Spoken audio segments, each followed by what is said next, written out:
আসা যাক প্রাত্যহিকের চিঠির পাতায়। চলছে জুন মাসের প্রথম পক্ষ, বিষয় সাজানো ঘর। আজকের প্রথম চিঠি লিখছেন পাপিয়া বর্মন, বাড়ির নাম নিভৃত, ইন্দিরাপল্লী, শিউরি, বীরভূম থেকে।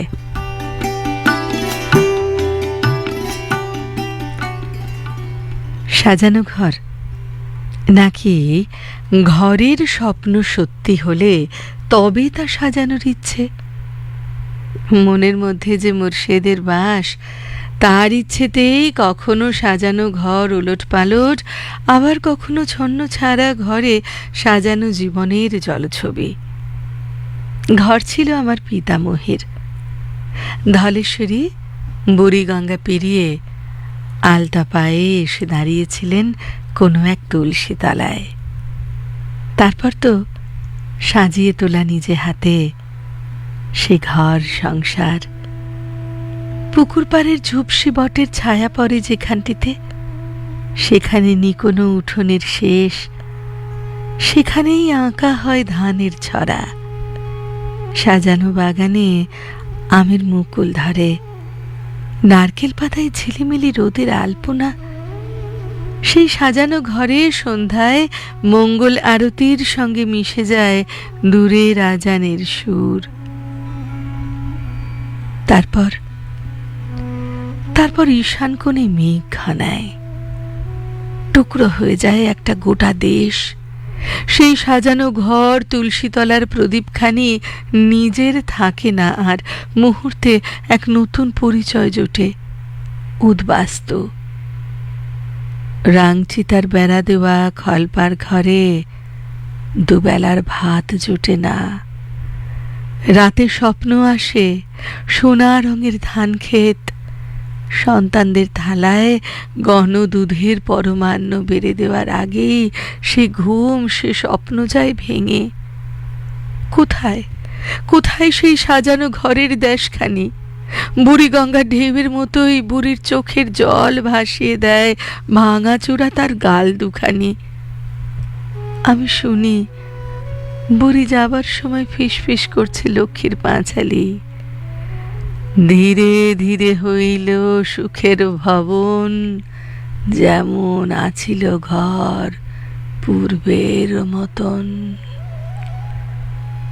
চোখ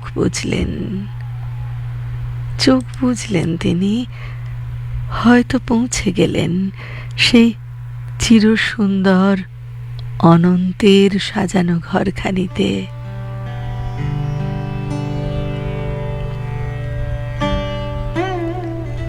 পাপিয়া বর্মন,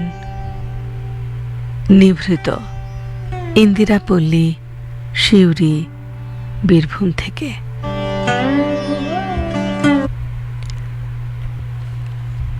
সাজানো ঘর এ বিষয়ে প্রাত্যহিকীতে এবারের চিঠি লিখছেন অনুপ কুমার বিশ্বাস, গ্রাম পোস্ট, ঘোরালিয়া, নদিয়া থেকে। আমাদের দরমার বেড়া আর টিনের ছাউনি দেওয়া ঘরটা ছিল বেশ ছিমছাম। সে ঘরের ডান দিকে বেড়ায় গোঁজা চিরুনির পাশে লোহার আংটায় ঝোলানো থাকতো একটা ছোট আয়না। মাটির মেঝেতে শোয়ার ব্যবস্থা ছিল খেজুর পাতায় বোনা পাটির উপরে কাঁথা বিছিয়ে। ঘরের এক কোণে ঢাকনা দেওয়া একটা মাটির বড় কলসিতে রাখা হতো চাল। বাঁদিকে একটা পুরনো টিনের বাক্স, তার উপরে সাজানো থাকতো আমার বই। বাঁশের বাতা দিয়ে তৈরি জানালায় দক্ষিণা বাতাসে উড়ত পুরনো কাপড় দিয়ে মায়ের হাতে তৈরি পর্দা। দুই বেড়ার সাথে নারকেল দড়ি টাঙিয়ে তৈরি করা আলনায় মা পাট পাট করে গুছিয়ে রাখতো আমাদের গুটি কয় জামা কাপড়। বাবা সাদা ধুতি শার্ট আর মায়ের লাল পেড়ে সাদা খোলের শাড়ির মাঝে আদর খেত আমার গোলাপি জামা। হাট থেকে কিনে আনা আম কাঠের দরজার উপরে খড়ি মাটি দিয়ে মায়ের হাতে আঁকা নকশা জলজল করত। নিকোনো বারান্দা আর উঠোনে খেলা করত আলো আর ছায়া। সন্ধেবেলায় মাটির বারান্দায় বসে বাঁশের খুঁটিতে হেলান দিয়ে মা আমাকে বলতো, এক মনে পড় খোকা, লেখাপড়া করে চাকরি পেলে একটা সুন্দর একতলা পাকা বাড়ি করবি, আর সেই বাড়িটা মনের মতো করে সাজিয়ে দেব আমি। পড় খোকা, এক মনে পড়া কর। মায়ের কথা শুনে আমার কল্পনা বিলাসী চোখে আঁকতাম আমাদের স্বপ্নের বাড়ির জলছবি। 2 বছর আগে চাকরি পেয়ে সম্প্রতি একটা একতলা পাকা বাড়ি করলেও সে ঘর সাজানোর জন্য মা আর নেই। সাজানো ঘরের স্বপ্ন বুকে নিয়ে আমার মা যে পাড়ি দিয়েছে অমৃতলোকে।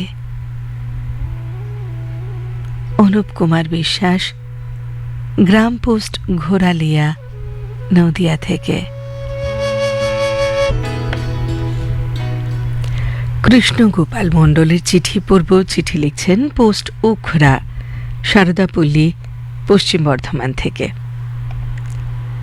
একটা ছোট্ট জনবসতি, কেউ বলে সাঁওতাল পাড়া তো কেউ বলে মাঝি পাড়া। আমাদের গ্রামেরই অদূরে পাড়ার মাঝ বরাবর একটা সংকীর্ণ রাস্তা চলে গেছে, আর তার দুপাশে ছবির মতো সাজানো ঘরগুলো। পাড়াটা ঘিরে আছে কিছু নিম, তেঁতুল, জাম, আম, শিমুল, মহুয়া, কুল, বাবলা গাছ। ওরা সবাই দিন মজুর, সাথে শূকর, হাঁস, মুরগি, ছাগলও পালন করে। ঘরের দেওয়াল মাটির, সুন্দর করে ঘষা মাজা, আর খড় দিয়ে নিপুণ হাতে ছাওয়া চাল। গিরিপাথর ঘষে গেরুয়া, খড়ি মাটি দিয়ে সাদা, আর খড় পুড়িয়ে তার কালো ছাই গোবর মিশিয়ে কালচে রং করে দেওয়ালে বিচিত্র ভঙ্গিমায় রঙের প্রলেপ টেনেছে। ওই দেওয়ালেই গাছগাছালির বা পশু পাখির ছবি আঁকা। বাড়ির উঠোন আর ঘরের মাঝে চিকন হাতে নিকোনো, যা রাজস্থানের মার্বেলকেও হার মানাবে। আসবাবপত্র বলতে খেজুর পাতার তালাই, কয়েকটা কাঁথা, কিছু পোড়া মাটির কলসি হাঁড়ি, আর বাবুই ঘাসের দড়ি দিয়ে বোনা বাঁশের খাটিয়া। ভিতরে ঘরের চালের কড়ি থেকে ঝুলছে পাটের দড়ি দিয়ে বানানো শিকে। তাতে থরে থরে কয়েকটা হাঁড়ি, কোনোটায় রান্না করা খাবার, কোনোটায় শুকনো চাল ডাল। উঠোনে ছোট ছোট কয়েকটা খুপড়ি ঘর, শূকর ইত্যাদি গৃহপালিতদের জন্য সে সকল ঘর বরাদ্দ। ঢেনামাঝি একটা খাটিয়ায় বসে ঝিনুক পোড়ানো চুন দিয়ে গালি তামাক ঘষছে। কুলোয় করে রোদে দিয়েছে কুল, মহুয়া ফুল বা চুনোপুটি মাছ। গামছার মতো ডোরা কাটা 2 খণ্ডের কাপড় দিয়ে পরে, যার এক খণ্ড নিচের দিকে, অন্য খণ্ড উপর ভাগে জড়ানো। মালতী মেঝের শুকনো ডালপালা জ্বালিয়ে অবেলায় ভাত রাঁধছে। জ্বালানি যত না জ্বলছে, ধোঁয়া উড়ছে তার চেয়ে বেশি। জটামাঝি নিম গাছের গোড়ায় বসে বাঁশের বাঁশিতে সাঁওতালি সুর তুলছে। আদুল গায়ে ঘুরছে ফিরছে একদল শিশু কিশোর। এই অতি সামান্য আসবাবে কত সুন্দর সেজে উঠতে পারে ঘর, তা নিজে চোখে না দেখলে বোঝা যাবে না। কয়েক দশক আগে যখন পায়ে হেঁটে দূরের গ্রামে হাই স্কুলে যেতাম, তখন ওই পাড়ার পথটা আমার আপন হয়ে উঠেছিল, আর ওই সব ঘরগুলোতে ছিল আমার অবাধ প্রবেশ।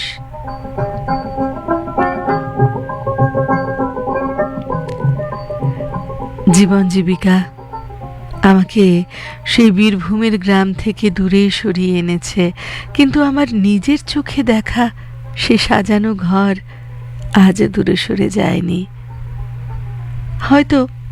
হয়তো বা এখন আর তেমন নেই, ধরে তো নিতেই পারি এখন আর তেমনটা নেই। পরিবর্তনের হাওয়া কিছু বদলে দিয়েছে হয়তো বা, কিন্তু সেই ঘরগুলো, সেই লোকগুলো আমাকে টানে, সেই বীরভূম, সেই সাঁওতাল পাড়া, সেই মাঝি পাড়া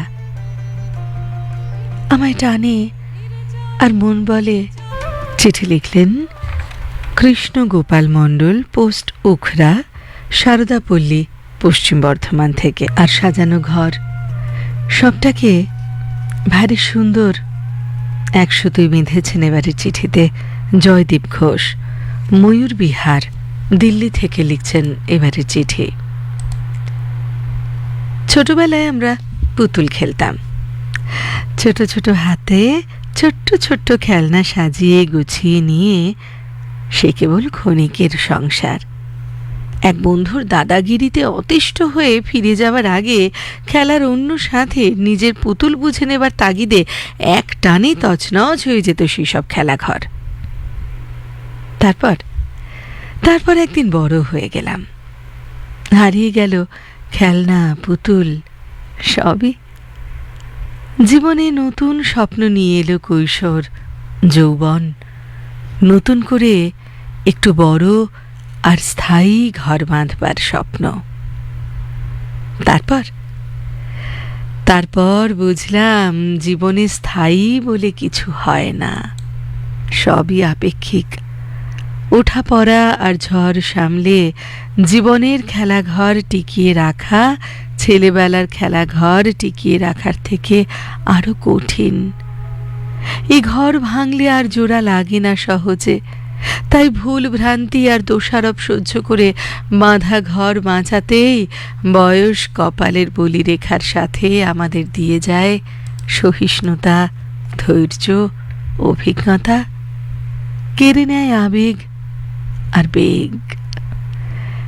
আজ দুনিয়া জুড়ে মানব সভ্যতার এক অভূতপূর্ব ছবি দেখে আমরা অভিভূত, গদগদ চিত্তে ভুলে গেছি যে এই সাজানো সভ্যতার ঘরের পিছনের উঠোনে আমরা গড়ে তুলেছি অহংকারের আর অসভ্যতার এক দূষণের রাজপ্রাসাদ।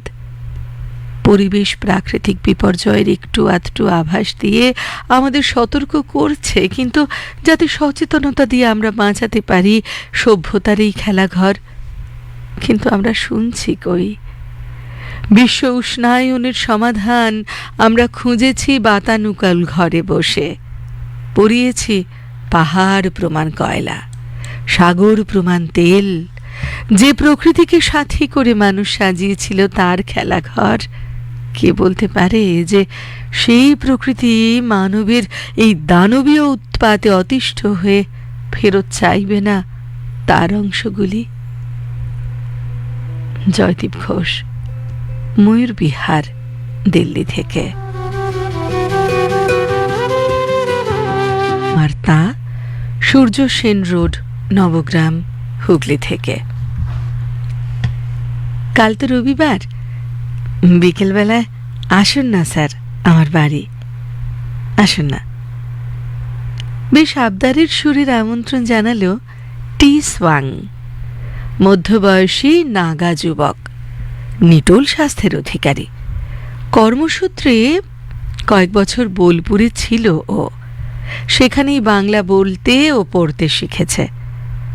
ওর গলায় একদিন রবীন্দ্রসঙ্গীত শুনেই ওর সাথে আমার আলাপ, তারপর ঘনিষ্ঠতা বেড়েছে।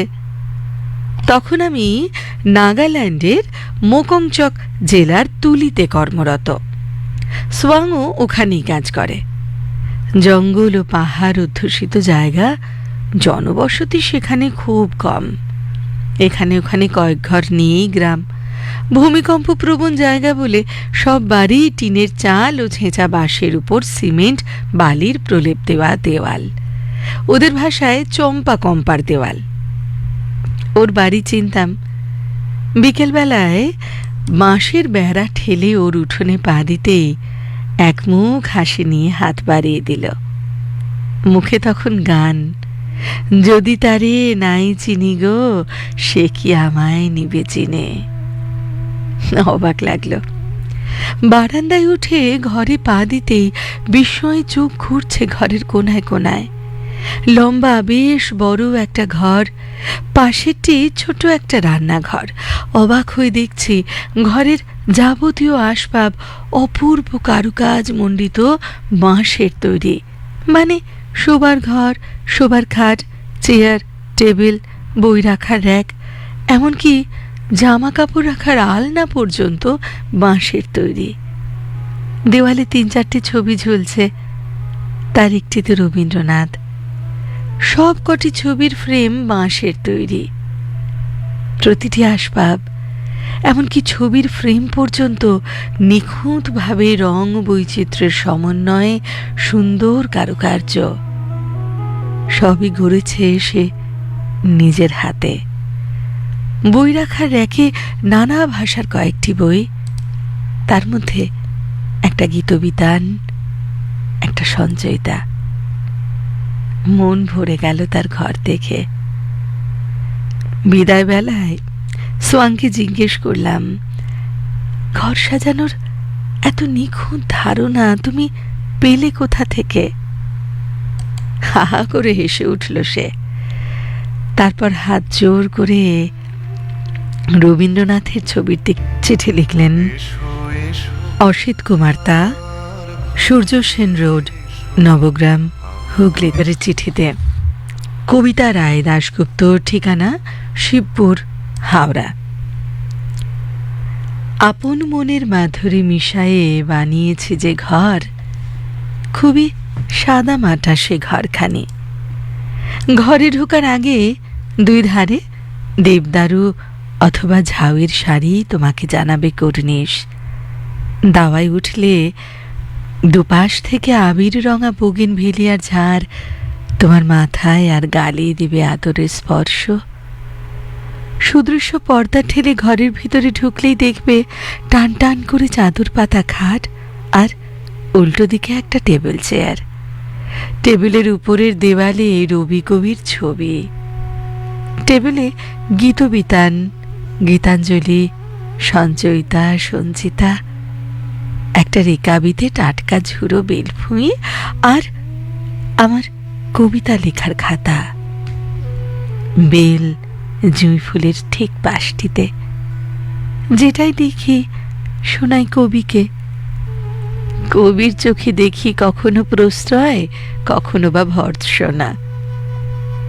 জানলা দিয়ে জ্যোৎস্না খাট আর টেবিল ভাসিয়ে দিচ্ছে। রাতের স্বপ্নে শোকেসে রাখা বই, তার প্রিয় চরিত্রগুলো ঘুরে বেড়াচ্ছে আমার চারপাশে। সে এক আশ্চর্য অনুভূতি।